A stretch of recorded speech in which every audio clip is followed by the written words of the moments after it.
that define our democracy. Dr. Tony Olisa Mbeki delivering razor-sharp analysis, and Ebuka Franklin and Chisom on the question wheel, driving the conversation. We bring you the most compelling discussions on governance, policies, and power plays. Stay informed, stay engaged, stay ahead. The Polity, every weekdays at 9:15 a.m. Exclusive on Udala 104.7 FM Onitsha.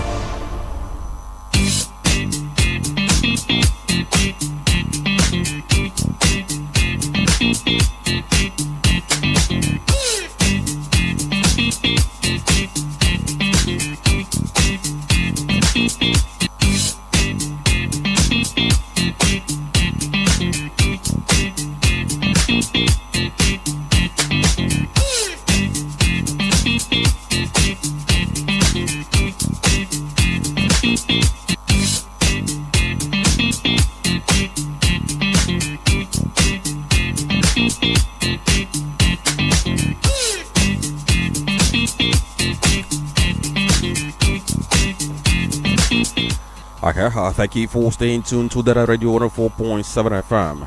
It's 16 minutes past 9 a.m. and you are welcome to the Polity on the seriously authentic radio station. Of course, it's the Monday edition of this very program, this 9th day of February 2026. My name is Franklin Beck and I hope you enjoyed Billy Cambry that was brought to you by the team. We had talked about how we can rechannel the Bowman philanthropy for maximum societal impact. And for us now on the policy, we have to change gears to bring you what the papers are saying and then bring our analysis on the issues we have this very morning. And I have with me Tony Olisambeki, the has analyst. Good morning, Tony. Good morning to you, Franklin Ebuka. Good morning, Nigerians. Good morning, the good people of Southeast. Good morning, in Anambra. Good morning, in the Onitsha, Donido. Good morning, in Dosmo. Good morning, in Onitsha Market, wherever you are listening to us from. We appreciate you. We also appreciate those who are out for business this very day. We are very well aware that even the new auto spare parts, the different markets we have in Anambra State, the building material, the electrical, and the electronics material. We have electrical market at Obosi, and then we have the electronics somewhere here in Onitsha. We also have other markets of Barbada, or Wefere, or Bobo, or everything. You know, we acknowledge their presence. We acknowledge the fact that many of them are open as we speak, because we've got intels, and then many of them are out for business. In fact, the vehicular movements on the road shows that people are really trooping out for business. It's a gradual process. It's a gradual process. So we acknowledge all these people who are out for business today, being Monday night, today in the month of February, the year 2026. We also acknowledge a lot of developments in our polity, which we are going to talk about. We thank God Almighty for His mercy, for His kindness, for His forgiveness, for everything He has been doing, for protecting us, for making everything possible in our eyes. We appreciate Him so well, so much, and we say all glory, honor, and thanksgiving be ascribed unto His name. You are welcome. Sit back and enjoy the program. Okay, so we have to sit back and enjoy this very program because we are live on our Facebook page, Udala Radio 104.7 FM. Get on that very page, drop your comments. Don't forget to like the page, follow, and share the video. We also live on our YouTube and Instagram channels, Udala Radio. Get interactive on those platforms. Okay, and this very morning, there are some things that are going to feature on the conversation, either as a headlines or as a topical development, because a lot happened over the weekend.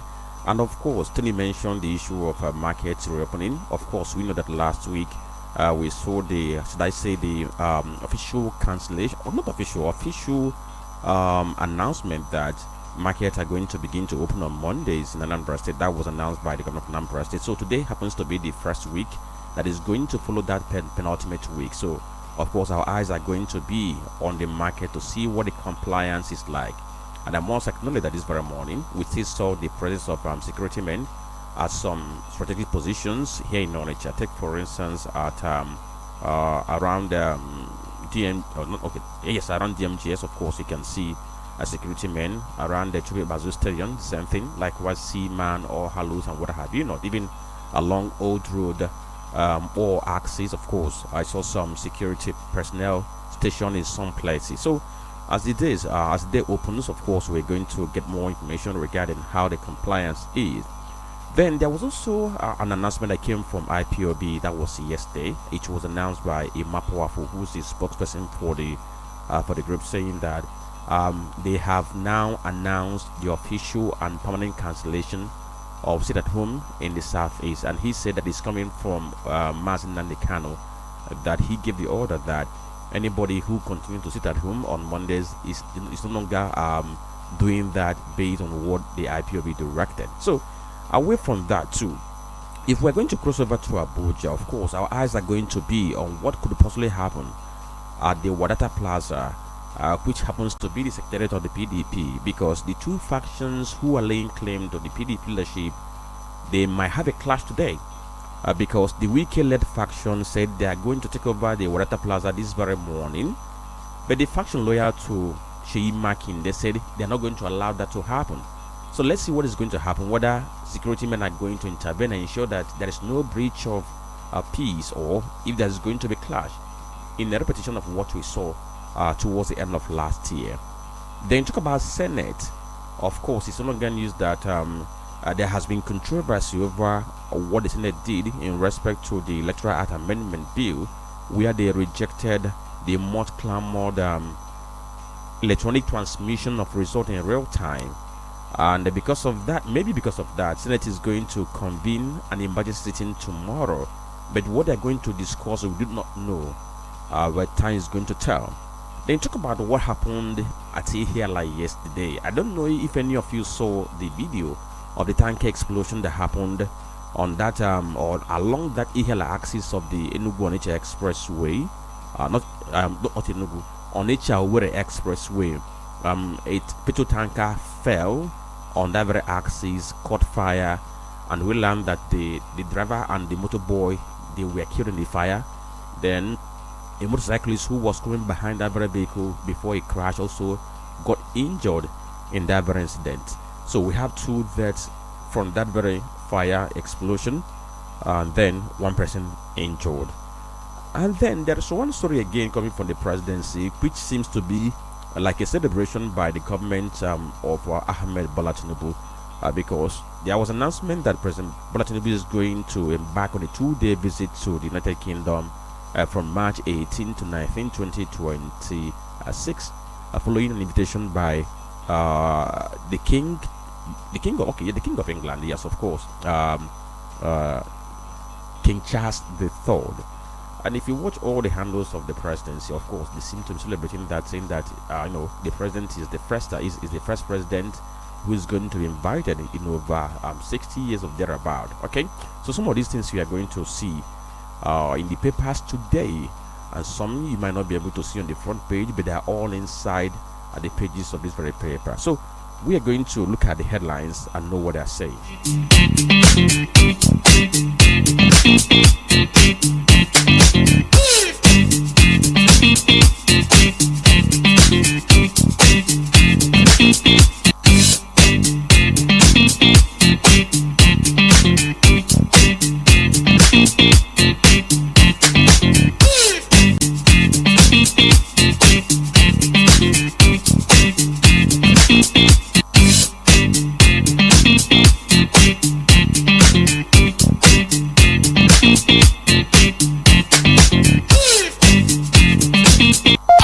You're listening to the Polity.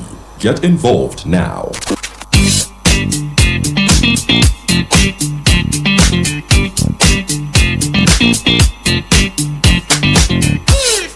Okay, thank you for staying tuned to Udala Radio 104.7 FM. You're listening to the Polity. My name is Franklin Ebekanda with Tony Disambeki this very morning. I will begin with the headlines we have on Daily Sun newspaper. And the first headline here says, "No more Monday sit at home, Kano orders IPOB." That story can be read on page 6 of Daily Sun. Cost of medicine soar, defy FG's cost-cutting framework. That story is on front page of Daily Sun. Then another headline says, "Insecurity, tension in Kogi, Niger State. Markets, motor park shot across 7 local government areas in Kogi. We are under siege. Niger community cries out. That story is on page 8 of Daily Sun. NBA president raises alarm over rot in judiciary. The story is on page 6. Pope asks Tinubu to protect Nigerians. The story is on page 8.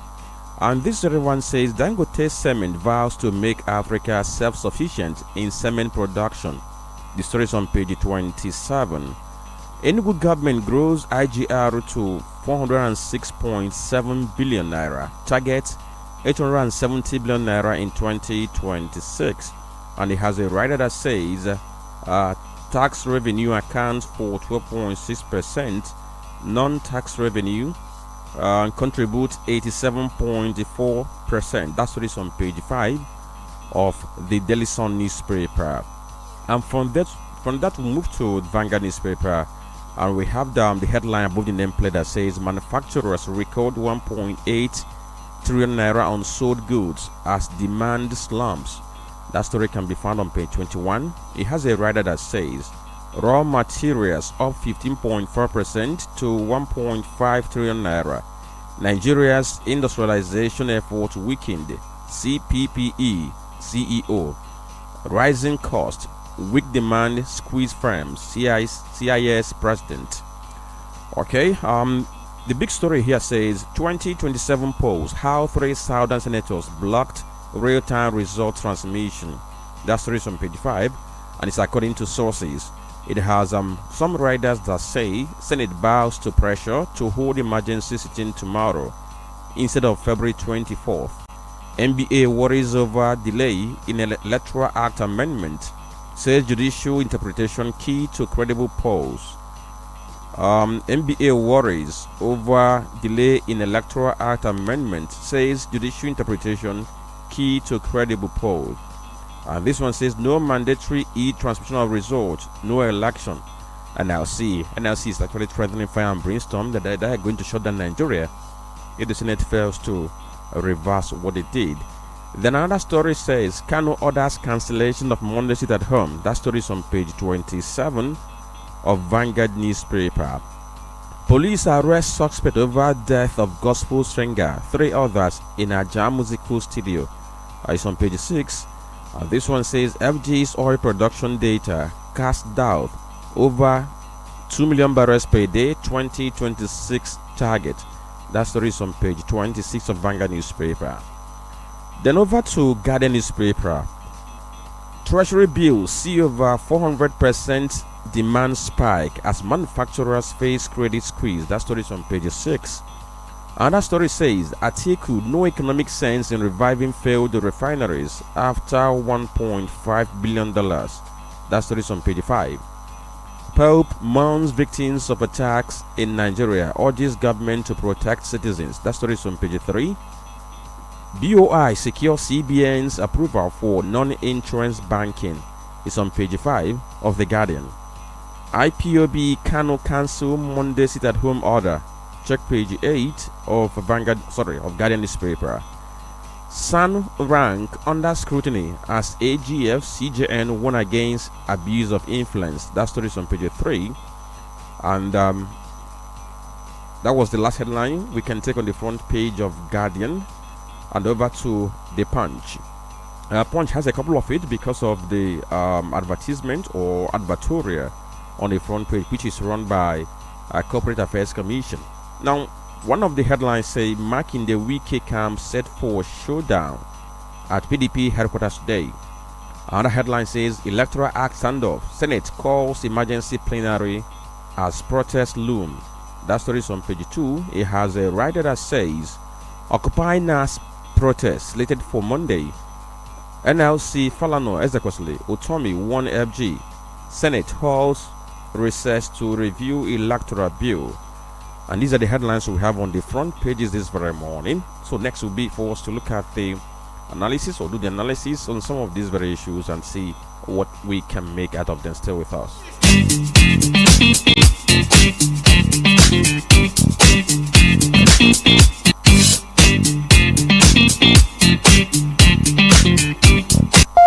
You're listening to The Polity. Get involved now. Okay, thank you for staying tuned to Udala Radio Order 4.7 FM. It's now 9:30 a.m. and you're listening to the Polity.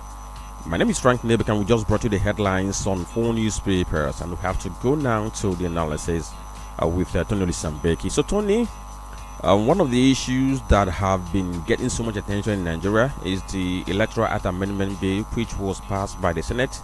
That was last week. And you know that many Nigerians were expecting a lot from the Senate based on the amendment which was made by the House of Reps. But the Senate broke the hearts of many Nigerians by deciding not to pass electronic transmission of election result in real time. Rather, the Red Chamber opted to stick to what is contained in the Electoral Act of 2022, which is transfer of election result as may be prescribed by INEC. That was what we had in 2023 when we had the election, and we know how some persons went to court to challenge the non-transmission of election result from polling into IREB, and we know what the court said about it, and that gave rise to consultations and brainstorming that gave rise to the proposals in the amendment. At the end of the day, the reverse became the case. It wasn't what Nigerians were expecting, and since then, Onwezubelike, Ntiezuike.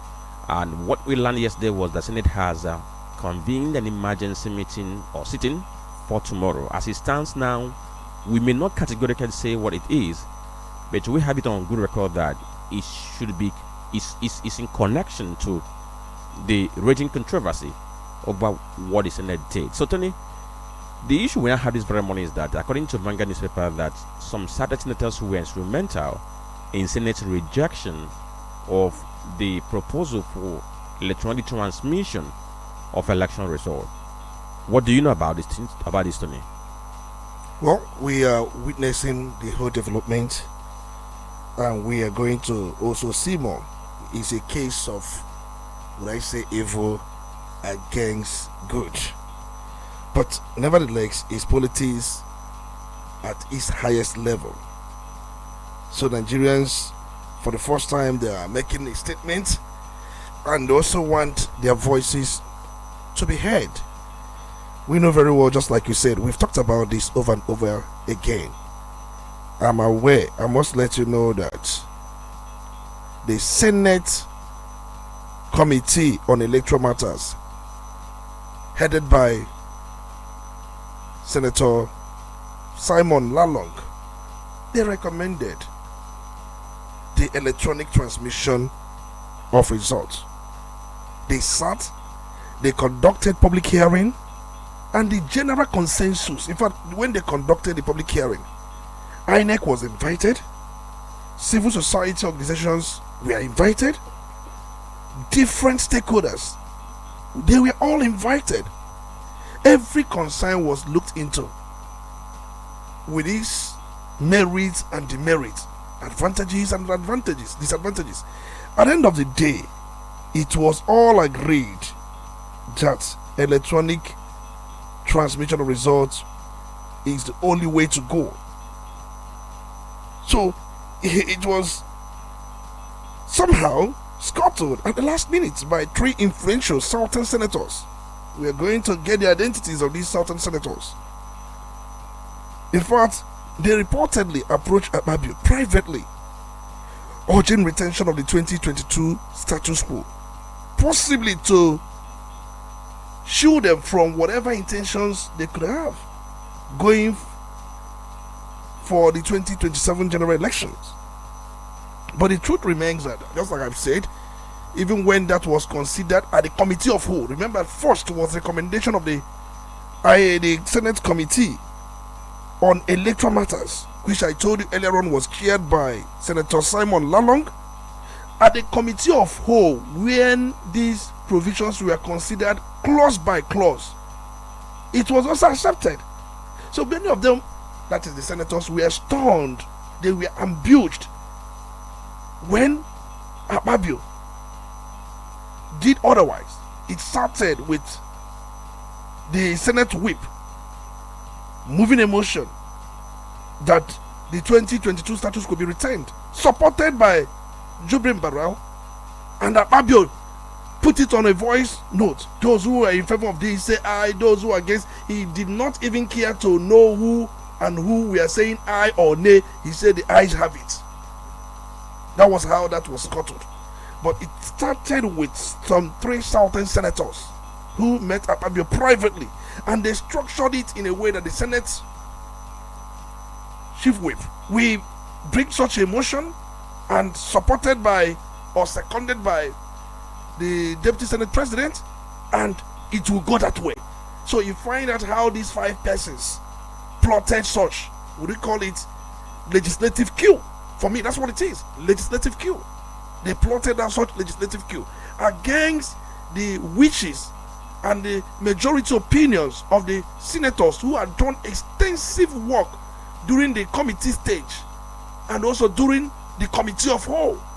These works were done only for 5 senators in connivance with the Senate president to scuttle it. So that was exactly what happened. So we are not going to debate about the merit or the merit of the electronic transmission, because we know very well that would have been the only way confidence will be restored in our electoral system, because many people lost confidence, they lost hope. They have threatened not to even come out of the election. Many have even said they are going to boycott elections. But from the look of things, just like we know very well now, there are different groups who are all out today for protestation. In fact, these groups, they are mobilizing. From the last report I got, some of them are the National Assembly as we speak right now. They are against the Nigerian Senate's decision to reject mandatory real-time electronic transmission of election results, the removal of Amendment Clause 60 subsection 3 in the Electoral Act Amendment Bill 2026. If you look at the whole thing, because we know very well that the Senate has announced an emergency session tomorrow, being February 10 at 12 noon, which is more likely in response to the backlash to potentially revisit votes and proceedings to clarify the position. But the issue is, are they trying to do what we call in local parlance medicine after death? Because you have listened to Akpabio at that book launch where he said that the Senate cannot be intimidated. Also listen to David Marks, who was there, and he warned Akpabio, you don't speak for INEC. You can't just come and tell us what INEC cannot do and what they can do. It is left for INEC to tell Nigerians what they can do and what they cannot do. So when you say that you want to give INEC discretionary powers to do this or to do that, and trying to defend that INEC may not have what it takes, the infrastructure to conduct such electronic transmission of results, you are speaking for INEC. You must speak for Nigerians. I think David Mark was letting Akpabio know that at that book launch. Okay, so Tony, now you mentioned that very earlier, because it's also good that we have to interrogate this. Every Nigerian or majority of Nigerians want electronic transmission of a result. They think that is the only way that confidence can be rebuilt in this system. But looking at Nigeria, do you think Nigeria can shoulder this responsibility of being able to have this electronic transmission of result in real time? Can Nigeria handle it? Also, knowing the fact that there are some persons who have talked about the possibility of the platform being hacked. I think the 3 issues raised by those who are against the real-time mandatory transmission of results, apart from what the Senate did, because what Senate did, they did legislative coup. I have said it, it was purely legislative coup.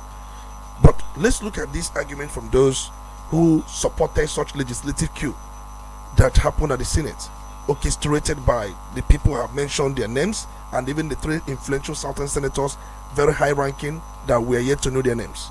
One, you talk about issue of network, but from the 2018 report, because there was INEC symposium on this issue sometime around 2018, they made a research and they also presented their research materials, which was verifiable, that we have network coverage in how many? I think in over 90% in the entire country.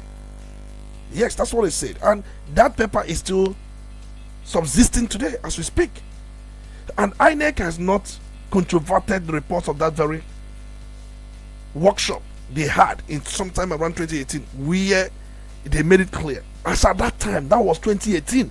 So if we could have about 80% network coverage or 90% network coverage as at 2018, what do you think as at now? Because from 2018 till now is about plus or minus getting to 7 years. That is one. And then you talk about infrastructure.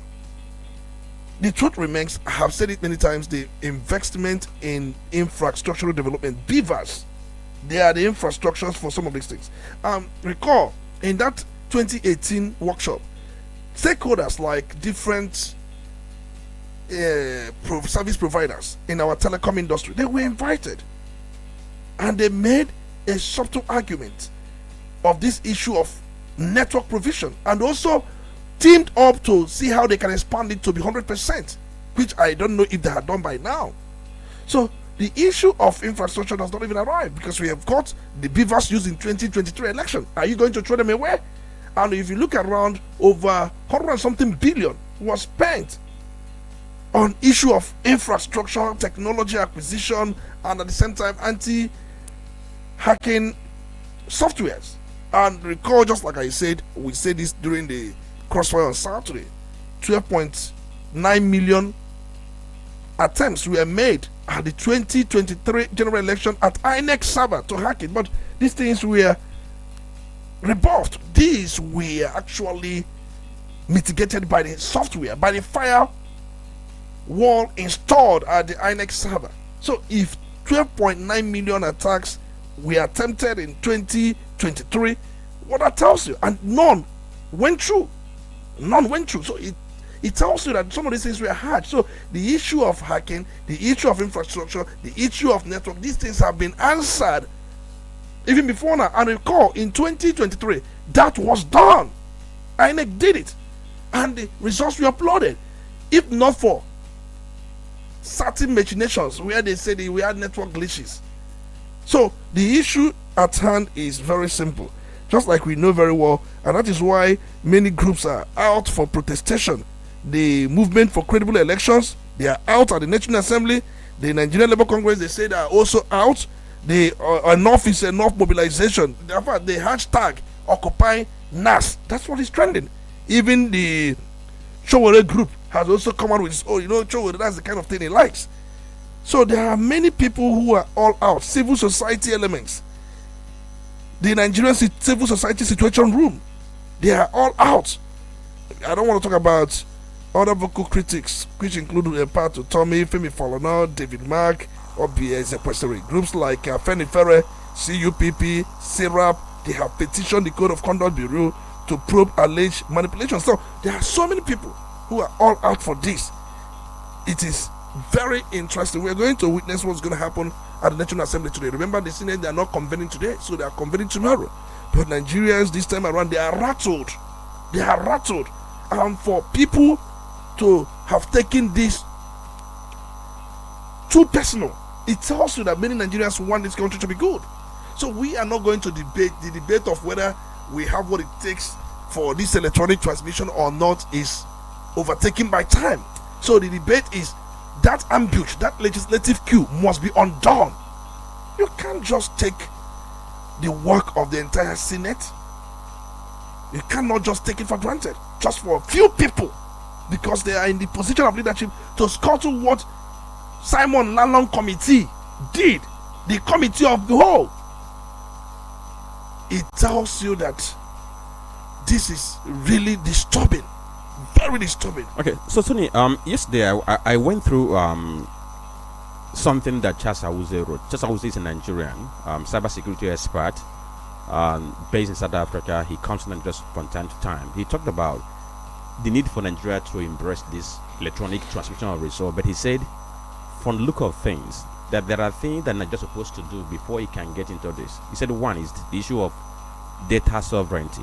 Now, he argued that for the fact that Nigeria does not have data sovereignty, it will not be advisable for Nigeria to be talking about e-transmission of result now, because if there are foreign interests in the election, it could sabotage. He talked about BVAS not being a locally produced technology. It's something that is important for China. And he is saying if China has interest in that, it can be compromised because anybody can go to the open market and buy that very beavers. So he's saying, before we talk about e-transmission, can we talk about data sovereignty, whereby is our data protection should be domiciled within local expert other than on foreign domains? Everybody is entitled to his opinion, because we are looking at election, which is about how many? Just about 12 months away. About 12 months away. That's the time we are looking forward for the election. When you talk about data sovereignty, which is a concept that a country or entity has a full authority or control over its own data, including where it is stored, how it is processed, who can access it, and how it is protected from external interference. I'm aware that it's all about, he was talking about national control to safeguard sensitive information like personal data, biometric records, critical infrastructure data, or election related database against foreign governments, companies, or hackers. I'm also aware, but as a security expert, we know very well that when certain security measures are put in place, there is what we call handshaking in cybersecurity, and we also have protocols. We have got so many rules. Yes, if something is encrypted, most times we make use of WhatsApp. They will tell you there is encryption from both ends. Encryption means no one sees it, nobody comes in between, nobody gets access to the data itself. Because if you go deep into different layers of communication, which many of us may be bored with, if I take you there, you understand that different layers, but I don't want to just go into that place. But the truth remains that there is encryption. But we know that some of these equipment, yes, they are either produced in China, and recall that the China that produced the beavers, there is no way it has been established that they still retain control of the beavers they manufacture, because everything in the beavers will be wiped off. So how someone can get access to your data is through connectivity. If beavers is not connected to anything, beavers is just like our phones. If this phone is not it's just an empty phone, no connection, nobody has access to it. Nobody has any access to data files inside it. Nobody. So I think as a security expert, he should leave that area of beavers being manufactured by China, because they manufacture it, but they don't have access to the content of the file, the content of data inside the beavers, because of they don't have or share any connectivity with the beavers configuration as it is. That is one. And secondly, he should also, as a cyber security expert, he should also understand that there are different hatching technique that will make anybody not to have access to your data. There are many hatching techniques I can even go on and talk about. So there are many hatching techniques, but let's leave that, because I understand the need for us to have data sovereignty, there's no doubt, but the key thing remains we are where we are, so it is doable. What Nigerians want is electronic transmission of results. They have expressed that in words, they have expressed that in their thoughts, they have expressed that in many ways. So if the Senate will undo the legislative queue which orchestrated the quagmire, which orchestrated the confusion we're having, fine and good, then the ball will now rest on INEC, because during that committee works, INEC was invited, and INEC showed readiness. They showed that they have the capacity.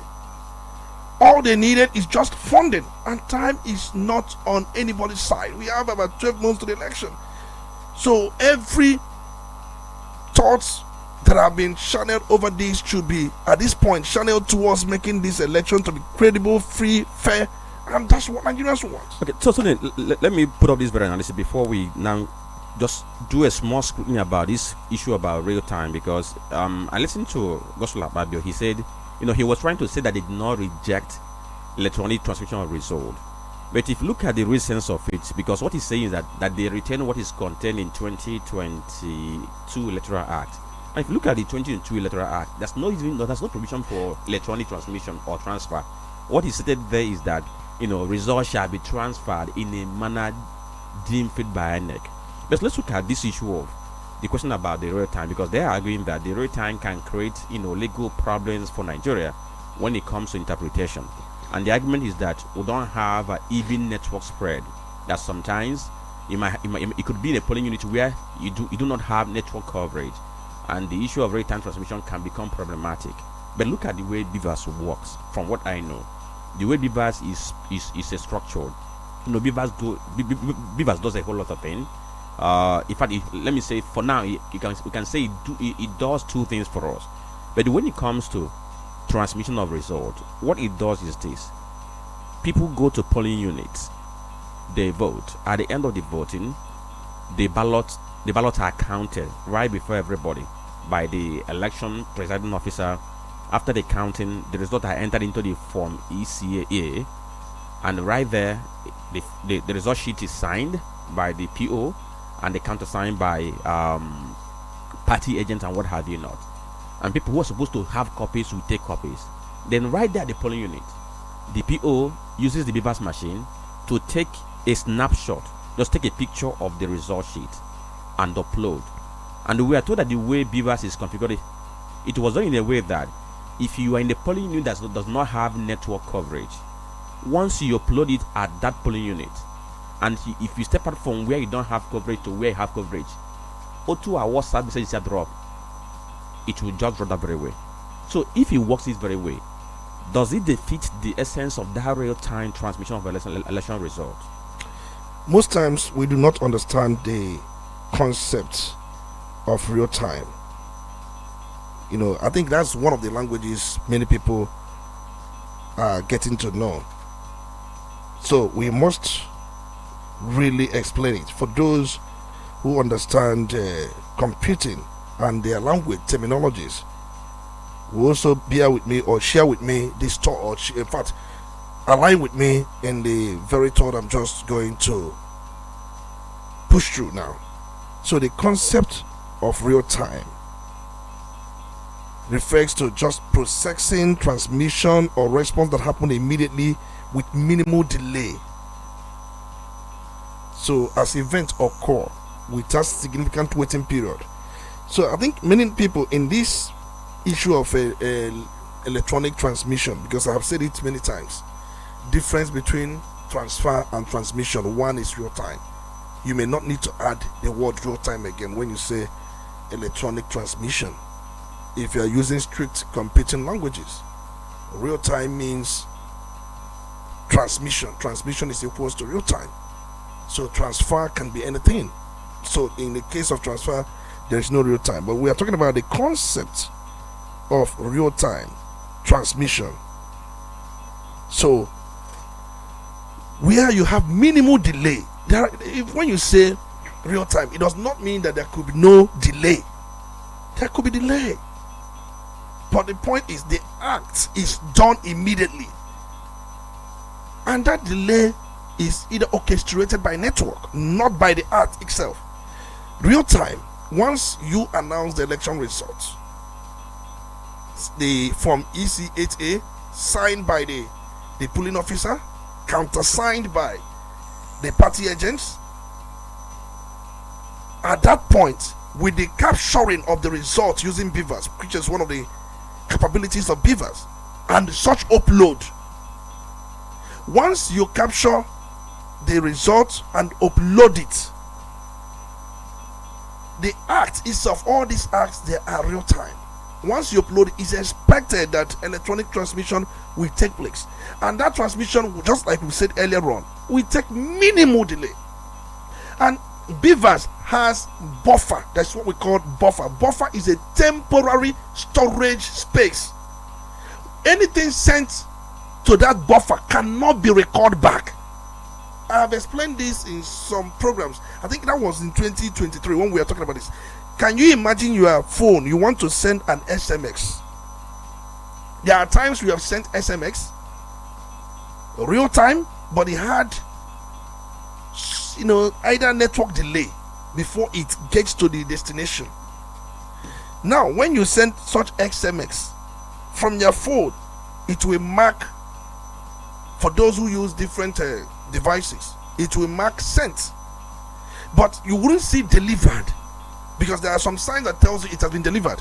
So immediately it marks sent. You cannot recall it back. It is real time. Real time in the sense that you have performed the act, and the act, the very message you've sent, once there is a network obstacle or bottleneck, it goes straight to the buffer, and immediately there is network. It gets out from the buffer straight to the destination point, which is the server, for viewing, because the idea is INEC has a server, and that server is the INEC result viewing portal. The server coordinates everything. The server is a concatenation of different, or aggregation of different networks. So that's network server, which also directs it to the INEC result viewing portal. So the point I'm trying to make is this: we should, because this is not a lecture room, because it sounds more like we are doing lecture here, but the point I'm trying to make is that the concept of real time, we have just said earlier on, it means so many things, but in this context, it relates to real-time electronic transmission of election results. They act immediately, the mandatory uploading of such and then sending it. At that point, it is real time, and it could have a minimal delay before it gets to INEC server. These three acts: uploading, sending, then transmission part of it, which done by the network, and where it gets, all these things are real time. Now, for the CSOs and those who have been clamoring for this very transmission of election result in real time from the polling unit, because the argument is that they have discovered that election results are manipulated between when the results move from the polling unit to the state collection center, and they are saying if we can upload the polling unit's result from that polling unit, anything that happens along the line, we'll be able to see the real result on the IREP.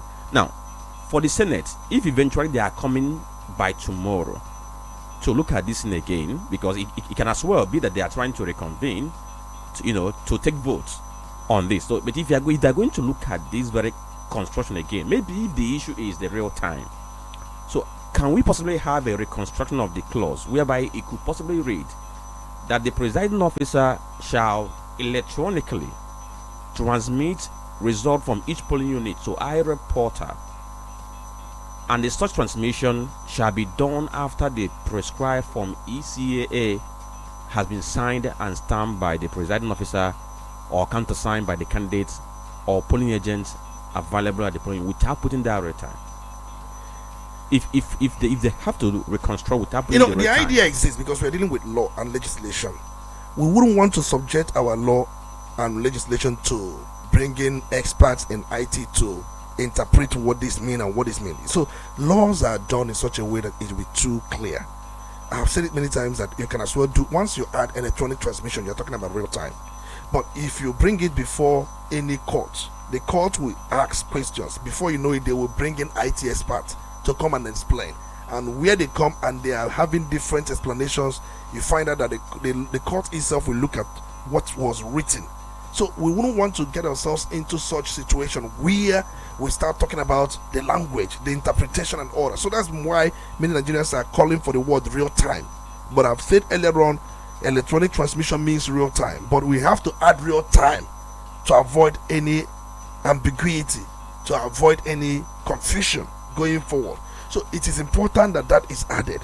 It is very important. And just like we know very well why the Senate are reconvening tomorrow, is because many senators are aggrieved that they were ambushed.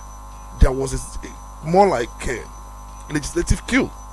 I'm not seeing the Senate coming to change what they have started, but I'm coming to see them to perfect the process of what they have done so that it will not sound somehow illogical. They want to take the votes this time around, and they have had meetings.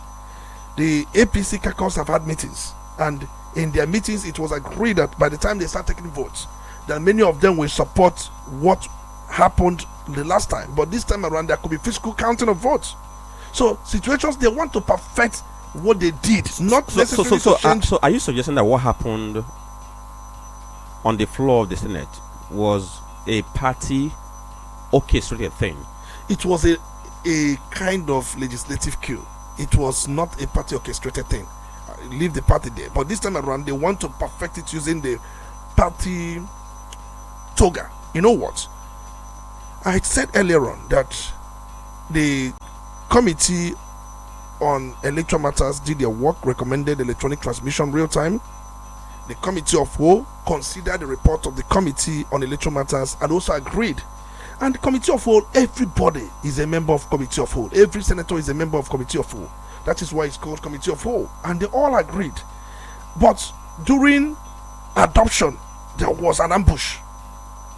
Yeah. And that ambush. Tony, if you look at the conversations we have had on this since what happened, what happened as it happened, it appears as if it has become APC versus other parties. Now, if you look at all the handles that have been pushing the narrative of that this is going to be compromised if we go by it, that is going to be hacked. If you look at all the handles, the likes of Zaro Inye, just mention them. All of them have aligned with Senate saying that those on the other side, for many of them have mentioned Peter Obi that him and his team that they have planned to hack the system. Yeah. That's why they're pushing for it. Reno Mokri is also one of them, and what have you not? We have seen this before now. I've seen the division, and this is something the Senate caused. If the Senate had done what the House of Representatives did, there will not be problem. This thing will not have generated any brouhaha. The House quietly passed the same electoral amendment bill, and they retained electronic transmission. The House of Representatives. And it was expected to be the same when the House did it. Nobody knew when the House did their own, because it was what Nigerians wanted. Why the one of the Senate is generating problem is because it's not what Nigerians want. When the House did their own, nobody knew. It did not generate any doors. If the Senate had done the same thing the House of Representatives did, it wouldn't have generated any doors. So I don't know why some few people think that they can impose their own view, their own thought. I had always known democracy to be a situation where the majority will have their way, the minority will have their say. But this time around, minority, because many APC senators supported electronic transmission, many of them. But now this has happened. I'm seeing a kind of detour. Many of them who had supported it before, if they come tomorrow, you will see many of them will abandon that position and go in line with the party affairs. I don't know if the party may have had any meeting or engagement with the senators on this. It's generating rumpuses, it's generating brouhaha, it's becoming chaotic. But from the look of things, I'm seeing tomorrow's meeting to be to perfect legislatively, that is legislative wise, what was done in an unlegislative manner. So that's what I'm seeing it. But there are those who believe that leave this, the president can still win with electronic transmission or no electronic transmission. Even if you add electronic transmission, what if at that day INEC tells you there is glitches? What will you do? See, people should understand that whatever will be will be. But they are saying, see, we're going to let's live and see what the dog will do with the spirit. Because even if they return this electronic transmission, let's assume that Senate comes tomorrow and say, you know what, let's go by what the electoral committee of the Senate recommended, we are going to return it. It does not also immune our 2027 general election, because they can still use technological glitches to scatter it. And if that is done, there's nothing you can do, because the manual one becomes the backup. Once glitch comes up, because some will tell about you are wasting time. If those who are really out to scuttle the process, they will tell about you. Allow them, let them have electronic transmission. That day, let's see if the thing will transmit electronically. Because you can upload whatever you want to upload, it will not get to the server. That technologies can make that can be used to frustrate that from getting to the server. Give them electronic transmission. We can always do whatever we want to do. For those who may be thinking in that light, I'm just speculating. I'm not saying that that's what Ababi is trying to do. No, but I'm saying that those experts who have said, you know what, allow them electronic transmission is not a guarantee.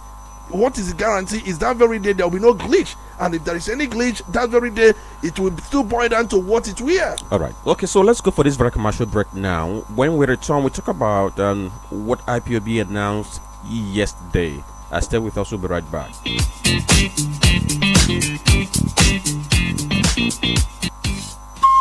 Udala Radio 104.7 FM.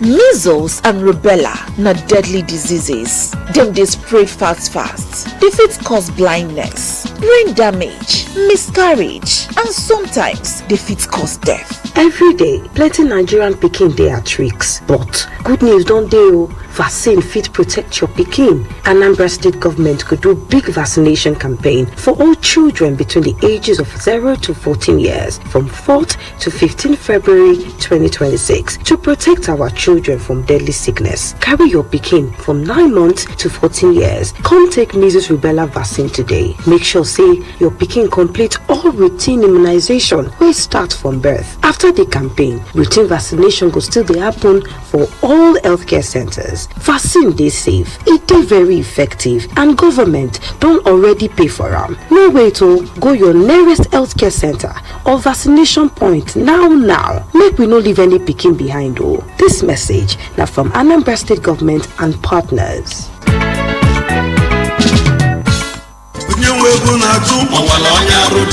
Listen, country people, sudden death full everywhere nowadays due to ignorance. Oh yes, now make Dr. Gospower Idimogo, President and National Coordinator Anti-Drug Abuse Movement, come naked for grass where say enough is enough. Time don't reach to begin liberate and stop all this stubborn disease. Then when no green man and woman drink water, keep cup. The Anti-Drug Abuse Health Education Program on radio now to save people life and wipe out all those androgenic and nosocomial chronic disease them from person body system, either communicable or non-communicable, associated with drug abuse and infection resistance, leading to electromagnetic forces where they scatter brain. They cause organ system failure like liver function, kidney, heart, lungs, ulcer wound, and hypertension, to blood lumen blockage. So always join the Anti-Drug Abuse Health Education Program on radio, coordinated by Dr. Gospower Idimogo, Medical Director, Sunshine Integrated Hospital, Onitsha. Phone 08033206819 or WhatsApp 08109114333. Country people, be warned, life no get duplicate. Join Anti-Drug Abuse Health Education every Wednesday by 8:45 a.m. on Udala Radio 104.7 FM Onitsha. Mama, you don't make me fall in love. Love is in the air, and Stanel Group is bringing it to you live this Valentine's Day. Stanel Group got you covered for your unforgettable Val Day filled with romance, fun, and excitement. Join us on Saturday, 14th February 2026, Forever Love Night at Stanel Operator Rest Lounge. Reservation only. Table for 2 at 100,000 naira for 3-course meal with a glass of wine. Table for 4 at 180,000 naira for 3-course meal with a glass of wine. There will be side attractions such as jazz music, live band, saxophonist night, Valentine themed background. On Sunday, 15th February 2026, for Igbo cultural music and spoken words of love. Stanel Fast Food, where you get couples delight and Valentine's perfect combo. Also, Stanel Supermart, where you get his and she's special gift. Come with your partner, your friends, or even come solo. Love is better when shared. Come and be part of this most epic love celebration in Oka. For inquiry or reservation, visit Stanel World Agoka or call 0814 565 6920. Repeat 0814 565 6920. You don't make me fall in love. You don't make me fall in love.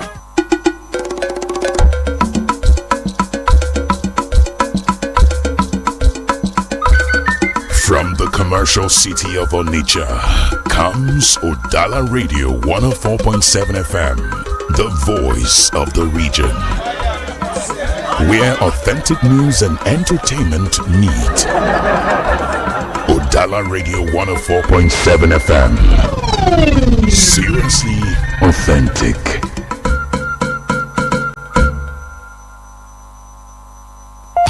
You're listening to the Polity. Get involved now.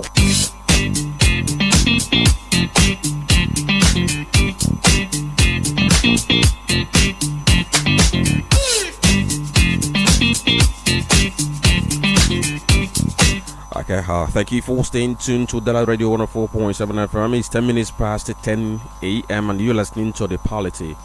My name is Franklin Bakanda. I'm with Tony Becky. Don't forget we are live on our Facebook page, Udala Radio 104.7 FM. Get on that very page, drop your comment, and don't forget to share and like that very video. So, yesterday we saw the announcement by the IPOB that there is now a permanent and total cancellation of the money sit at home across the southeast, and is beginning from today, being February 9th, 2026.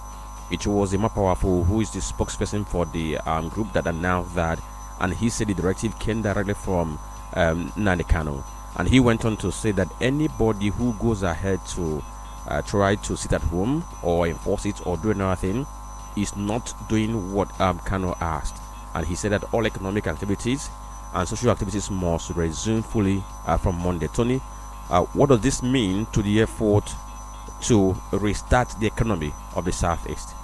Well, I have always known that the sit at home is not something sanctioned by Nnamdi Kanu, and I have said it previously that at different times he has come out to say that he's not in support of sit at home. When this was first announced by IPOB, remember they were first to announce this, but they withdrew it. But when they withdrew it, other splinter groups took the initiative themselves, and that's where we are. We now have a continuous sit at home as we have it before now. Really dismayed by the fact that despite different entreaties and engagement with those who are all out to shoot ourselves, they keep shooting themselves on their foot. But the point is, I have said it many times, it is very clear. When we started saying this, when we started pushing this, some people will be out there saying, Gogogi, how much did they buy you? You were bought. But thank God that at this period, I am vindicated. I don't join the bandwagon. And I've said it many times, I can't be a member of a bandwagon effect. I cannot. See, I'm here to tell our people the truth. It might sound bitter, it might not really be. At the end of the day, those who said one thing or the other, those who did not align with my thoughts today, the question is, how far? How far? Have I served the truth? Have I said the truth? Is the case. And when we say these things, they will not understand it. It's all about being emotional. Remember, there were times the same Mama Powerful had made this announcement. I remember the first he made was sometime early that period. This was announced 2023, around August 5. He came down again and said that Nnamdi Kanu has abolished all forms of sit at home and republic, and I think they declared Monday as Empowerment Day. It was declared Empowerment Day. That was around 2023. That was I think August 2023, August 5, 2023, if I can still recall. Around November 25th. The same Imam Powerful announced the permanent end to Monday sit at home, where he distributed flyers, posters across Southeast, and where he said that Kanu described it as an ugly phase of a bygone history that must never be repeated. And that very statement of November 25, 2023, warned that anyone enforcing it will be treated as an enemy of the people. We saw again sometime around 2024, where the IPOP repeatedly clarified that the order was ended on Kanu's orders, including denials of new enforcement and statements. So what I'm trying to establish is that we have had different announcements coming from the same Imam Powerful. If the last one was the one of February 8th. But the point I'm trying to make now is this. We've seen splinter groups, either the Simon Eber group, the Liberation group, or the one they call the BLA, the Autopilot Directorate group. There's so many of them. Rogue elements, cashing crews. For them, business as usual. But the point is this, and I've said it many times, that what benefits, that's what we call in whose interest, in whose pleasure that these things are done. You cannot perpetually harm yourself, put yourself in a box when nobody hears you and you think you're doing yourself the right thing. I've said this many times. Let me take a question from what he said. Popo said the new directive left no need excuse or justification for residents to remain indoors on Mondays, stressing that economic and social activities must resume fully. And he goes on to say that any individual group attempting to enforce it at home would be acting against Kano's direct order. But I want us to put something in perspective, because he just cited dates when Powerful had made several statements, directing that the Monday sit at home had been cancelled.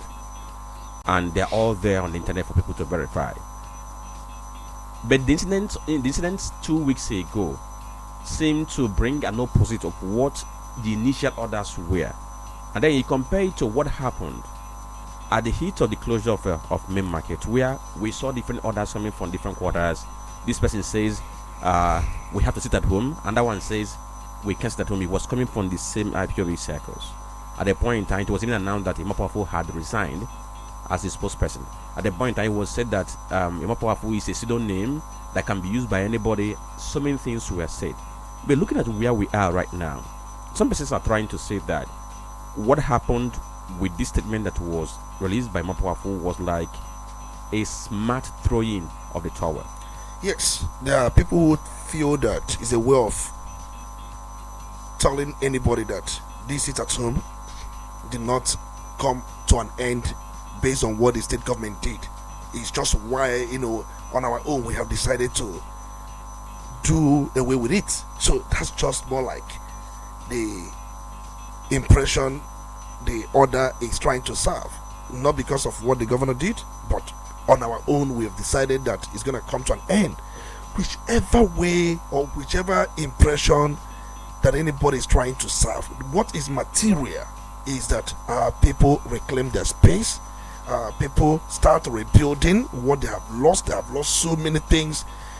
We have said it many times. These things we have lost, they are uncountable, monumental losses. We have been shooting ourselves on the foot, thinking that we are doing the right thing. We have never done the right thing. From the one this started, and have been a strong advocate that it must come to an end. It's not because somebody is saying let it come to an end, or somebody is saying let it not come to an end. From day one, I have been consistent about this. And one thing you should always look out for anybody who speaks the truth is always consistent on a particular either idea or concept or any phenomenon. You will see him being consistent on that, and I'm being consistent on this. So the issue is this: for me, if it is our morning, we tell ourselves good morning. Look at where we ought to have been. What a setback after the Civil War. We've never had this setback before. We've never had this kind of setback in our lives before. After the Civil, we are trying to rebuild. We are trying to reimagine where we should be. Because I know very well that even Nnamdi Kanu would never, in his own advocacy, in his own thought, support this. And I recall very well that there was a time one of his lawyers who went to see him came out and said that he did say this. In fact, our lawyer Jimako also came out to say that he did not support this. And there are those who say, you know what, he cannot tell us what to do. Whenever he's out, then he can take control. And we are here to do what we want to do. I know I cannot subject myself to any rule by touts telling us where to stay, where to go, because they incite fear. I cannot subject myself to such rule. So Tony, let's now go over to what happened over the weekend, another development from the weekend, because I think that was yesterday. We saw a statement that came from the official X handle of the British royal family, where it announced that President Bola Ahmed Tinubu and the wife are going to embark on a 2-day study visit to the UK from March 18 to 19, 2026, and that followed an invitation which was extended to the Nigerian leader by King Charles III, and the presidency, of course, amplified that, trying to highlight the global recognition being given to the president of Nigeria. And he was saying, the likes of Nanoga was saying that no, this will be the very first time that a Nigerian leader is going to visit UK on a state visit in 37 years. So Tony, what is the significance? Does it bear any significance? What does it bode for Nigeria? Well, remember very well that Britain, they colonized Nigeria, and recall the last time We discussed about the judgment coming from the High Court in Enugu by Onovo, where Britain was asked to pay such amount of money for wasting lives of coal miners who had come out to protest about the just working conditions.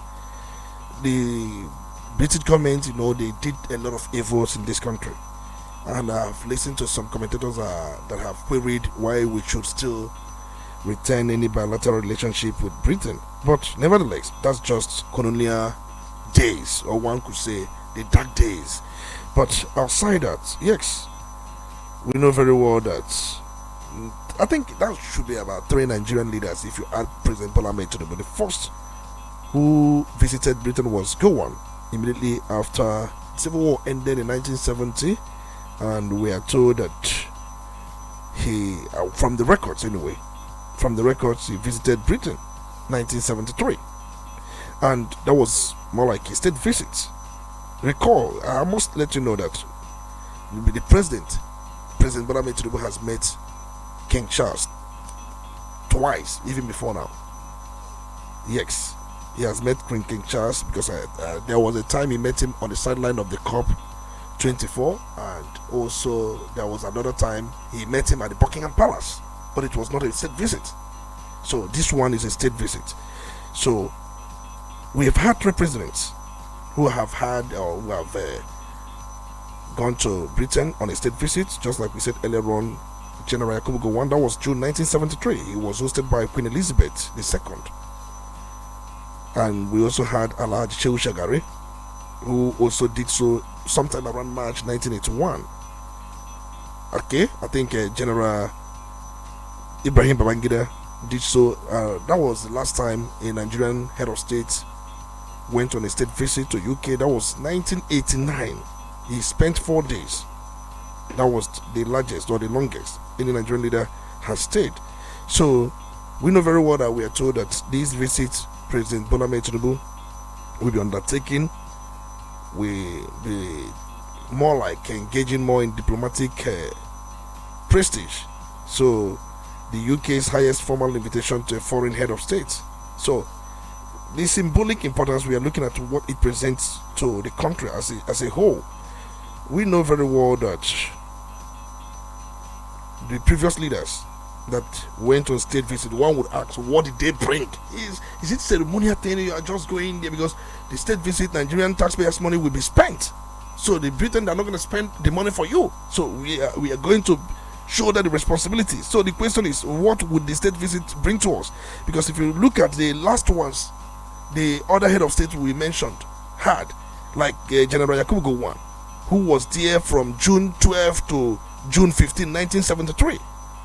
So I know very well that on his arrival he was welcome, but what did his state visit bring? It was, I think Gowon went that very day with a Benin bronze head as a gift which he presented. Yes, there was a banquet at Buckingham Palace hosted by Queen and Duke of Edinburgh, but I did not see any tangible thing that came out of that very visit. I'm just being very real.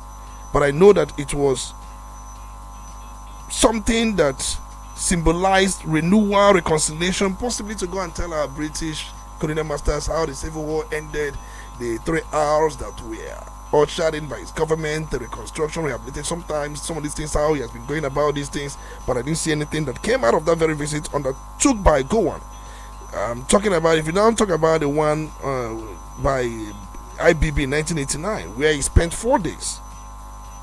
So if you look at that, I know very well IBB was accompanied to that visit by his wife, the late Miriam Babangida, but there was bilateral discussions amid Nigeria's military rule and economic reforms, where the Queen was more like pushing for the return of Nigeria to civilian government and certain economic reforms, because Nigeria had very tumultuous economic hardship at that period. So I didn't see much that brings. But the one of President Bola Ahmed Tinubu, I don't know what's going to bring, but I know very well that there is a trade volume between Nigeria and UK, because the total trade reached about 8.1 billion pounds in the 4 quarters of the last year. So you can look at it from different perspectives. Nigeria's export to UK are heavily oil dominated. We export oil with crude petroleum as the top item. Most key products based on 2024-2025 data from the sources like OEC and other UK DBT fact sheets. But crude petroleum, refined petroleum products, that's what we export to them. So in 2024, just last 2 years, in 2024, Nigerians exported about $1.56 billion worth of oil to UK. So that is just that. But if you look around, we cannot afford their exports. Whatever UK brings down here, we cannot really afford it because if you check the forex involved, it means that many Nigerians cannot afford many of their goods because they export fabrics to us. They also export cleansing or toiletry, general industrial machinery, but sometimes you don't afford some of their products. So Tony, if I'm to summarize what you said, one is this: the fact that the Mr. President was invited for a certain visit to the UK does not in any way confer any kind of legitimacy to the government or give any kind of credence to the government, or in any way recognize that this government is doing fantastically well, because we have many friends of people who were invited, likes of Babangida, whom many people kicked against his government. The number two is the fact that whatever value Nigeria can get from the visit depends on how the visit is planned. If it's planned anyhow, we might get anyhow in value. If it's planned well, we might get good in value. I don't know if that's what that is exactly what I'm trying to say. It was not in it. UK is one of the countries that we have in the world. Of course, they are the ones who originated this Commonwealth of Nations and things like that. It does not in any way mean anything different. It does not. I have said it many times. Prior to Mr. President being invited, we've seen likes of Thabo Mbeki, who was also invited by the same foreign affairs secretaries, because that's how it's been tailored. See, we have said it many times. In November 2022, Cyril Ramaphosa was invited and was hosted by King Charles III in his first state visit as a monarch at Buckingham Palace. And my concern is, what did that add to South Africa? What did it benefit South Africa? We should be looking at what this state visit will benefit Nigeria, because money will be spent and we have to convert our money to British pounds. We must convert it because that's what Mr. President is going to use in engaging in such visit. So the visit day, March 18 to 19, is going to be hosted by King Charles III and Queen Camilla at Windsor. We are told that Mr. President will be joined by the wife, Remi Tinubu. So just like I said earlier on, what should be our concern? Because we have seen this invitation extended to Yakubu Gowon, we've seen it extended to Chegare, we've seen it extended to even IBB when we knew we were in military rule, when many people felt that corruption was normalized. So there is no significance, there is nothing really one can say is somehow phenomenal about this. It's normal. It can be extended to the lowest African leader. It's not a big deal. Okay. The most important thing is, what are you going to make out of this very visit? Yes, because the office involved after the meeting with the King Charles, Mr. President will see the Prime Minister at the number 9 Downing Street. Yes, because that will be a meeting. So you remember the King Charles. When somebody was asking me, Tony, why didn't the Mr. President have such meeting with the Prime Minister? Why the King? Of course, UK is a monarchical system where the monarch, King Charles, is the ceremonial head of state. So most times such visit or state visit is something done where a head of state meets another head of state. So that's how it's been done. Okay. But we know on the other sidelines, the Prime Minister, which is the head of government, who is the head of government, will have some discussions. That's where some of these bilateral discussions will happen. It will happen with the government, not the head of state. Okay. All right. Okay. So we have to go for this very commercial break. Once we return, we take your calls. But if you want to know, NBA President FM Onitsha said something at an event in Enugu where he presented a paper, and he made a comment about the kind of corruption we have in judiciary. And when the media reported it, they reported that he called judges cash and carry judges. And since then, And people have been reacting differently, even lawyers and the likes, trying to, weigh into what he said, whether he went overboard or he said the obvious. After the break, we'll take your call. Stay with us. We'll be right back.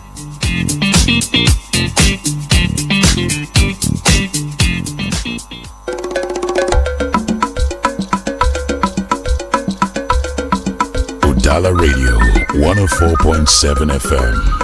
Seriously authentic.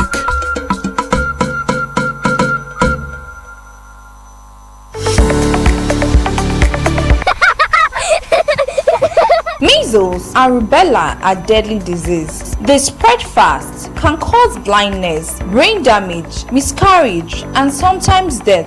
Every day, Nigerian children are at risk. But there is good news. The Saints can protect your child. The Anambra State government will conduct a mass vaccination campaign for children 0 to 14 years from 4th to 15th February 2026 to protect children across the state from deadly diseases. Take your child 9 months to 14 years for the measles rubella vaccine today. Complete all routine immunization doses from birth. After the campaign, routine vaccination continues in all health facilities. Vaccines are safe, effective, and paid for by the government. Don't wait. Visit your nearest health facility or vaccination site. Leave no child behind. This message is brought to you by the Anambra State government and partners. Quality bread, Wendy's bread, for your family breakfast. Wendy's bread, Wendy's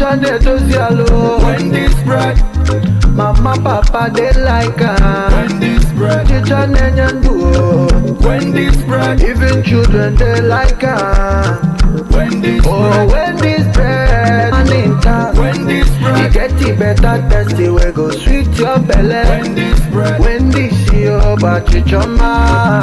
Wendy's bread, Wendy's bread, tasty bread. You can contact us on our official address, 2nd Business Park, Enugu Road, GRA, beside Onitsha, Anambra State. We also have another branch at St. Michael Plaza at Tandy Road. Also contact us on 070-1149-1571. Wendy's bread, your tasty bread. Wendy's bread. You're listening to Udala Radio 104.7 FM. Seriously authentic. You're listening to the Polity. Get involved.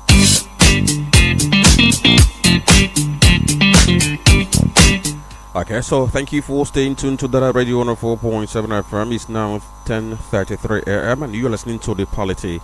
My name is Franklin Nebekanda with Tony Lisambeki. We are going to go to the full lines to take your reactions right away. 0803-221-6973 or 0803-827-6694. You can call in to express your view on the issues we have laid before you this very morning. Hello. Good morning. Good morning, my chief speaker, Tony Lisambeki. You're welcome. It's good to have you. Yes, John Honorable, it is the mayor of Okuchuku, JP, Okulora, Ochendo, Umo, the Naked Novi. Can I? Yes, go on, sir.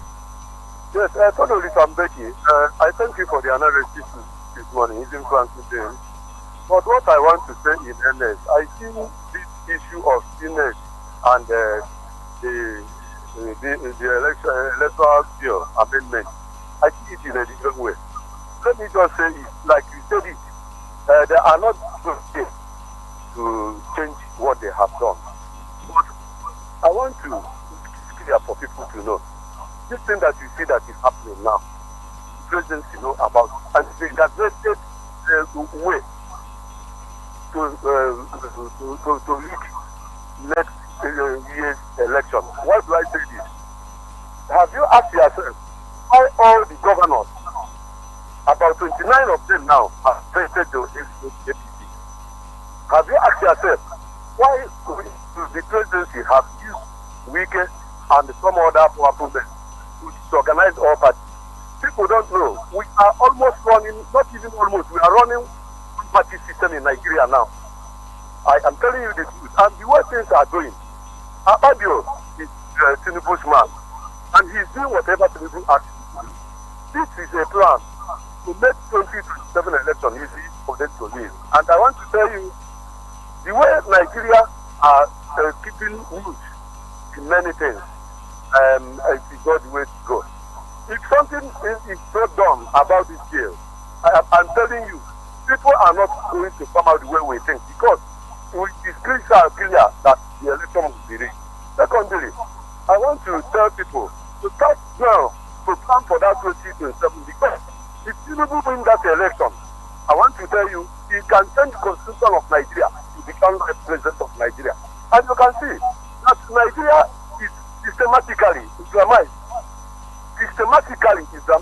All right. Have you asked Thank you. yourself why Nigeria is existing? Hello. Are more number. Hello. Can you listen? Why Tinubu is going to talk? Can you listen? I'm listening. Okay, so I want to understand the area you talked about, plan to Islamize Nigeria. Yes. What are the indices? Yes, what has happened is this. Why I'm saying this is this. Why are we always taking money from those Islamic states? Why our president always travel on those Islamic states than other countries that are Christians or that are fighting insurgency? So, without being told, something is okay. Have you asked yourself how many people have been arrested? All right, thank you. Thank you. I've taken you 2 minutes. Thank you for joining. Hello, good morning. Please remember you have some time for you to make your comment. So work within the time frame that you have. Okay. We're going to appreciate if you can do that for us. 0803-221-6973 or 0803-827-6694. Good morning. Badmos from Yes, go on, Mr. Badmos. Good. I think Mr. President should speak on his. He should not allow the opposition to dictate for him. This process they are trying to start today, he should make sure and control it with everything he has, because this is how we did during the time of Jonathan.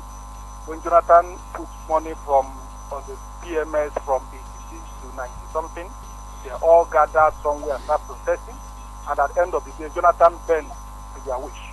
So Tinubu should not bend to their wish, because if he dare listen to these people, then he will not win this election. So this is the only way for him to win this election. He should stick to his gun. He should make sure that Fabio's endorsement is what we endorse at the end of the day. He should not allow some people to come and tell Nigeria Senate what to do. He should not allow that. Then on the issue of sit at home, these are Biafra agitators. I have said it there. These guys, most people, youth and people, they see Biafra as what they will use to shine. Someone will stay in India doing nothing. If he want to get attention from the public, he will come out and use Biafra. I will give you Biafra. Before you know what is happening, he will be arrested. Many people will be killed. And before you know what is happening, everything will die down. That is the strategy they are using. And this thing is not helping us. And those that are causing this thing is our politicians. If this Biafra thing start at the initial stage, had it been our governors use the type of strength they are using now to tackle these people, they could have not grown to strength. Because based on their manifestos, I don't see them getting Biafra with what they are doing. Do you understand? They are just building up the emotions, telling people what they want to hear, telling people the so-called truth. At the end of the day, life will be wasted, people will die, and we now go back All right. to drawing board. All right, thank you. Thank you, Badmos. To do the same thing, and another person may come out tomorrow, and we continue to. All right, Badmos, thank you. Please, please, make una help me now, so that I won't be the one to be doing this. Please, if you can just help me, so that Let's work within this very time frame. Obalis Obalagoba. All right. Hello. Good morning. Thank you, Chu. Thank you, Franklin. Good morning. Your name? This is Monday Johnson. This is good morning to you. You're welcome, Monday Johnson. All right, Monday Johnson. I will react on the issue or the statement coming from Afamosi, the NBA chairman. Actually, I will advise the protestation of Afamosi against the illness, against the sickness of judiciary should not end on social media. Action should follow. I so much believe that Nigeria NBA has the power to change the narrative in judicial system in Nigeria. If they will come up with certain actions, I believe, because all these judges we have in Nigeria are members of NBA. So if NBA will come with stringent measures that will go against anybody who judicially erred, I think that will give us what we are desiring for. Because many things that is happening in Nigeria is coming from judiciary. The way talk of the problems we are having in the opposition party, judiciary is contributing to it. The way talk of judgment that most times ordinary Nigerians will understand what played, and at the end of the day they just give interpretation the way it favors them because something has a change hand. Judiciary contributed to the decay we are having today in our democracy. So if Afamosi were as the head of this association, we come up with stringent measures that we go hard on any judiciary personnel that erred, I think Nigerians will begin to recover from this our democratic downfall. All right. Good morning. Thank you, Monday Johnson. Thank you for hitting the nail on the head. Okay. Let's see who we have next on the other line. Okay. Good morning. Okay, try again. Hello. Yeah, good morning. Chisom Chinedu. Good morning. My name is Franklin Ebuka. Franklin Ebuka. Good morning, Dr. Tony Oljambeki. You're welcome. Opike from Obosi. All right, go on. I proceed. You see, Abadio needs to go. He did not supposed to stay, be in any form, in any government issue, in any way at all. The man have already done a lot. But my problem here is that I don't understand how APC is going. You will see somebody that is not doing well. You see somebody that is on top of the corner of the country, Nigeria. And you say, pamper the person. Let the man go. So that we know what is backing us, even inside our trust anywhere at all. Please, let the man go. I rest my case here at your place. Okay. All right. Thank you, PK, for joining. Good morning. Hello, good morning. Yes, your name?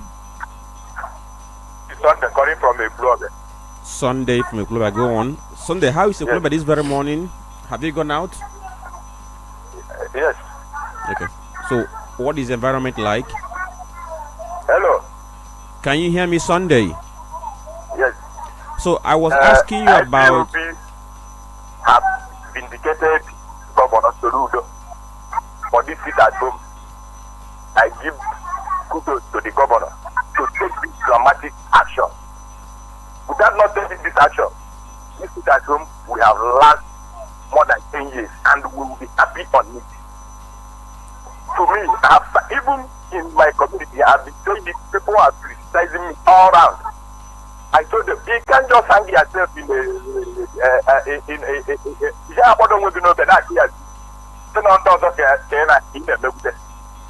so please, I'm just happy that Monday should begin as normal Monday in Iboland again. Okay. Monday, can you hear me?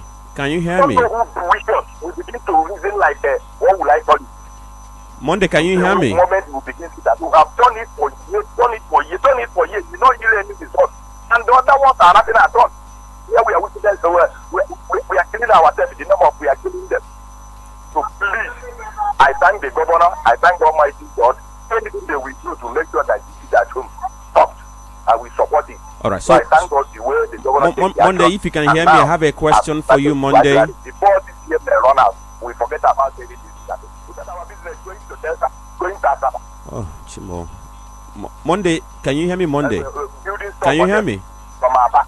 All right, thank you. I think we had to let you go because while you are talking, communication is a two-word thing. Of course, if you talk, I think you have to also pay attention. So that we have a question we want to ask you, we want to get that from you because I wanted to know what the environment is like in Ekulobe this very morning. Hello. Hello, good morning. Okay. Try again. Hello, good morning. Good morning, Udala. Okay, your name? My name is Philip Chimezi. I'm calling from Obuko. Go on, sir. Yeah. I thank the NTA chairman Osigwe for his observation in judiciary system. And a common man like me, I can witness what this man witnessed, that some judges or magistrates are delaying cases. That's like a man goes in the yard. My brother pushed me around and I pushed him too. The case will come to magistrates or judges. More than 3 occasions, they have to just delaying the matter. Yeah? A common man like me witnessed this. This is not good. Okay. People traveling to UK and his wife, our president, yeah? It's a welcome development. And I prophesy that this man is coming back here with the victory. I don't want to mention. Glory be to God. Bye-bye. Okay. Thank you, the man from Obuko. Okay, so let's see who we have next here. Good morning. Hello? Hello, good morning. Good morning. Your name? Good morning, Mr. Speaker. You're welcome. Good morning. Franklin in the studio. This is Anthony Meteta. Go on, Mr. Anthony. From Onitsha. Can I proceed? Yes, you can go on, sir. Okay. Let me comment on the electoral transmission of election result, which was a hot issue this last week.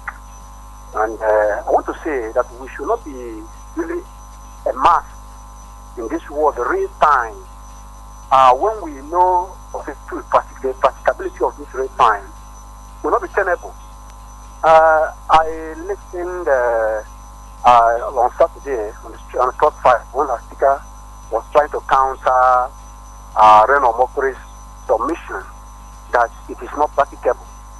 And of all the countries he listed, there was none that transmitted real time. All he was mentioning was near real time and some results trickle in during election night. So, and for me, when you talk about real time and when the case comes to court, you have to talk about proving beyond every reasonable doubt. Because the Senate may play on our intelligence and infuse that real time in the bill, then it will generate much controversy in the court. Because how will you determine that this election was transmitted real time when the election was conducted around 5, was concluded around 5:15, and because of the network issue, before it could reach to where there was the coverage, the results entered around 45, while the election was concluded around 5:14, and all the parties signed and countersigned. Then when the result entered the portal was around 6:45. In the court, if you are awakening debate that this is not a real time, something would have transpired within that hour or that few minutes, between that 5:14 and 6:45. So for us, if we embellish ourselves in this real time, they will decide to include it in the bill and they wait for us at the court, and it will be bring an issue. So for me, I think because of we are not into electronic voting, the issue of real time will not be tenable. I think it should be, let there be a mandatory transmission of election results. And again, the collection should be collected through IREV. Collection should not be collected manually. Collection results should be done through IREV. And I think we should limit it at that point, because you should begin to be embellished in this real time of a thing. Tomorrow they may decide to put it there, and we have already bounded ourselves in a legal dependency. So for me, Reno was right. Even if it's that easy, American and UK, could have achieved that. So for me, it is not unless there be mandatory transmission and bring collection. May collection be done with IREF, not manually. All right, and I think it will even enhance transparency. Thank you. Also to add, like the American system of election, of course, let's also know that it's quite different from ours. In fact, that's a point in the election of America that results that came in preliminary are transmitted to certain level. But let's not dwell on that very one now. Let's go to our Facebook page to acknowledge some of the posts before we get to wrap up. Sebastian Igwe says it's very unfortunate that from where we borrowed our constitution, we are far from many of their proceedings. And he's asking, my speaker, my question is, in our national assemblies, what is the sense of having the two assemblies, owing to the fact that any resolution coming from the Green Chamber must... Okay, I'm trying to reconstruct this so that I'll be able to get the meaning. Most thrown out by the Red Chamber. And he says, away from this, statements coming from different quarters as regards to ban or sit at home is really laughable. Sincerely speaking, the turnout in most of our markets today is nothing to write home about compared to that of last Monday. Before I forget, Mr. Speaker, can you please tell us a little about the resignation of the chairman of Onitsha main market? Okay, Sebastian Abigwe from Obagodoma says, no more sit at home. The statement assumed to have been coming from Mazin and the Kanu is really laughable. It's very unfortunate that our politicians are always quick bringing information from IPOB leader, but when it comes to issues of his release, it will be a go-slow type. Away from this, if the Senate fails to reverse from their resolution as regards to the system of elections, transmission of result, and still remains in the old narrative, any person going to vote come 2027 is just doing that out of misplaced priority. And Cheluzie Prince says, he's writing from Onitsha. He says, main market. Okay, he's writing for main market Onitsha. And he says, I'm at my shop now. Please, Mr. Speaker, I want you to explain in plain language what is real time, because an elderly woman listening to your analysis complained that there are some English language you people spoke that she didn't understand what it means. So he wants you to break it down in plain English. And then this one is by John Chukwemeka says, we are in total mess with the body language of one executive policy that occur, or rather that every other organs of government must obey syndrome in this country. And he's asking who is going to save Nigeria. Then Dr. Misimo Lebara from Ura says, Mr. President has failed woefully in securing the lives and property of Nigerians. We are now living in a country where terrorists have set our teeth on edge and live at the mercy of terrorists, armed robbers, herdsmen, bandits, and kidnappers. And our leaders are so much soaked in opulence that they no longer remember that lives are sacred and precious. And I have to cut it at this point in time so that we take others. Rotroact Ubiagwi Kechku Christopher is listening from College of Education in Suba. He says the fear of real-time transmission of election result is an indication of the long-time rigging pattern. Serious pressure must be mounted on the Senate to do the right thing. Otherwise, the outcome of the coming election will not be a reflection of people's opinion. Democracy must be strengthened and not murdered in Nigeria. And also Francis Naman is from watching from Enugu State, and he goes on to say that the National Assembly should ensure that electronic transmission of result is duly contained in the Electoral Amendment Act to guarantee credible and transparent poll. Anything outside this would be unacceptable. Okay, so we now get back to the post by Palisman watching from Ibadan. Thank you for watching. Likewise, the Communion Okeke who is watching from Ojoto. Then Soccer Ike from Onitsha says, my take is on fake news that IPOB has ended it at home protest. All I want to say is that it is fake news. Nanikana has always said that any announcement that is not coming from a powerful, that it is not from IPOB. So mind those hungry kidnappers in the bush talking. Okay, he said he is attacking trash. Then Iche Billion says, I don't agree with Tony on invitation of Mr. President to the UK. The truth still remains that he who invites pays for logistics. The UK government will take care of all expenses and to Nigerian government. Ebukan Nodu says once they pay you, okay, you try doing what? What's that?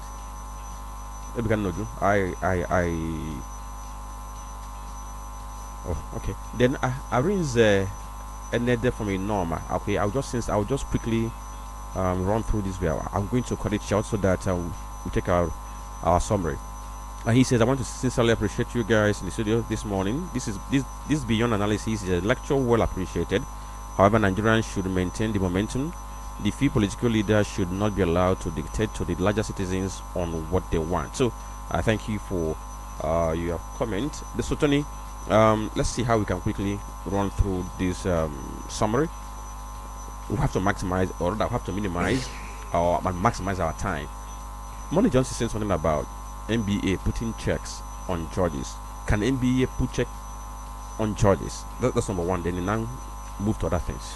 One, NBA, remember, is the Association of Practicing Lawyers. Nigerian Bar Association is an association. And can they put checks on judges? How they can put checks on judges is by speaking out.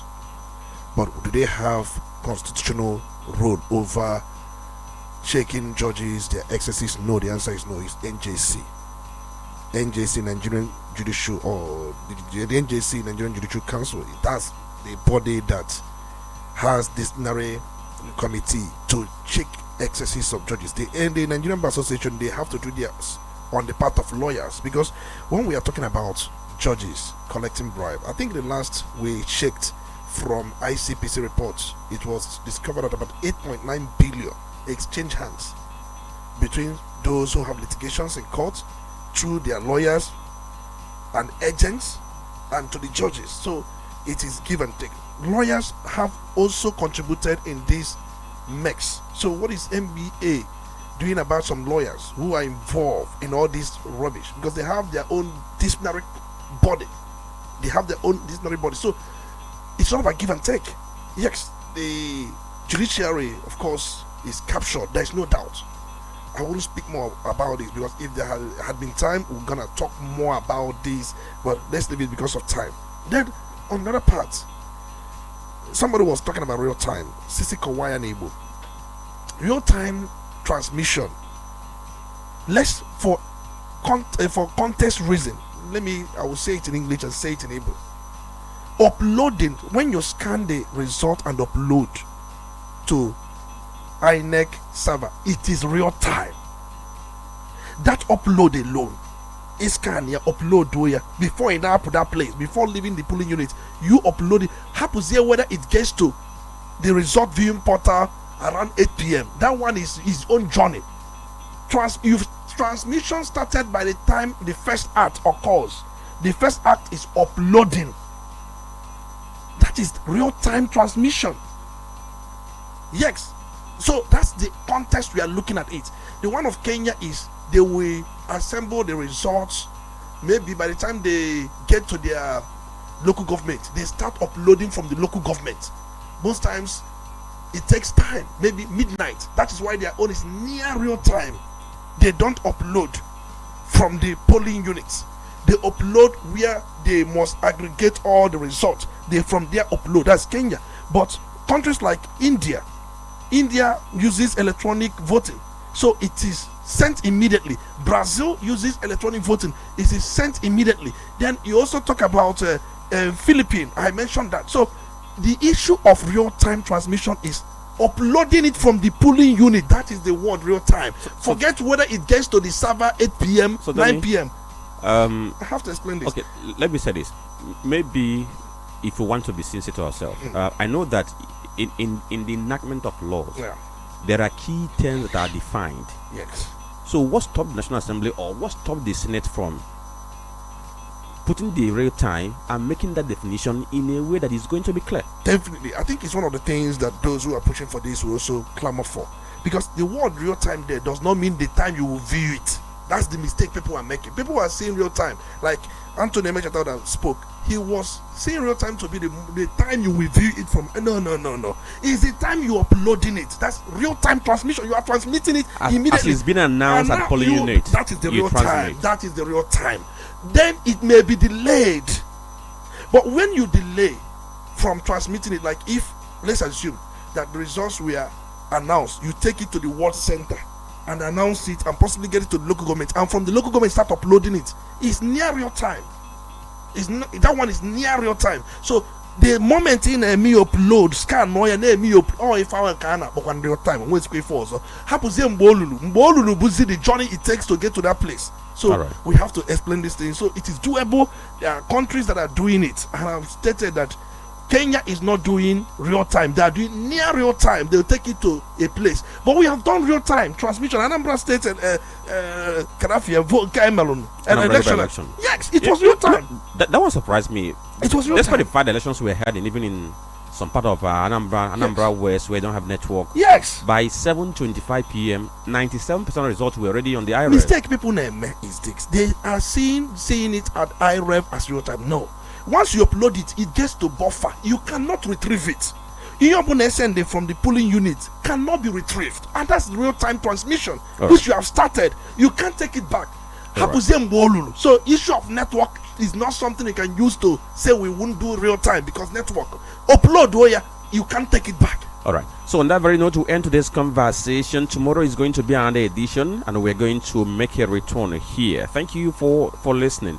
My name is Franklin, and I ask you to stay tuned because we have other programs. In fact, by 12 is going to be news. 12:30 is going to be a cherry box. Thank you for listening. Good morning.